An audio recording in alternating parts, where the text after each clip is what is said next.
महत्त्वाची बातमी पहा सतर्क भारत मार्शल टाइम्सवर। पुणे जिल्ह्यातील आदित्य पंडित हा युवक सर्पमित्र म्हणून सध्या सर्वत्र नावलौकिक मिळवत आहे। सर्प पकडण्याचे प्रशिक्षण घेतल्याला आता 2 वर्षे झाली असून या काळात त्याने अनेक विषारी आणि बिनविषारी साप सुरक्षितपणे पकडून ते डोंगरामध्ये सोडण्याचे अत्यंत प्रामाणिक काम सातत्याने केले आहे।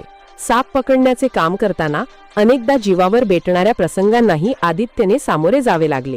काही धोकादायक परिस्थितीत तर जीवाची पर्वा न करता त्याने विषारी सापांसोबत प्रत्यक्ष झुंज देत लोकांचे प्राण वाचवले आहेत। त्याच्या या धाडसाचे आणि सेवाभावी कार्याचे कौतुक पुणे तसेच सातारा जिल्ह्यात मोठ्या प्रमाणावर होत आहे।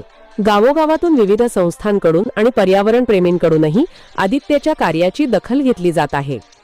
मनुष्य वन्यजीव संघर्ष वाढत असताना सापासारख्या जीवांबाबतची भीती आणि गैरसमज दूर करून त्यांना सुरक्षितपणे वाचवण्याचे आदित्यचे प्रयत्न विशेष महत्त्वाचे ठरत आहेत।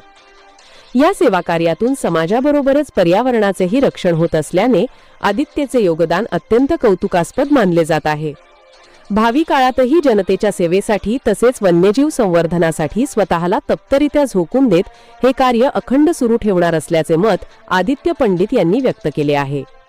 मानवी जीव आणि निसर्ग यांच्यातील समतोल राखण्यासाठी समर्पित भावनेने कार्य करणाऱ्या या तरुण सर्पमित्राला जिल्ह्यातून भरभरून प्रतिसाद आणि दाद मिळत आहे।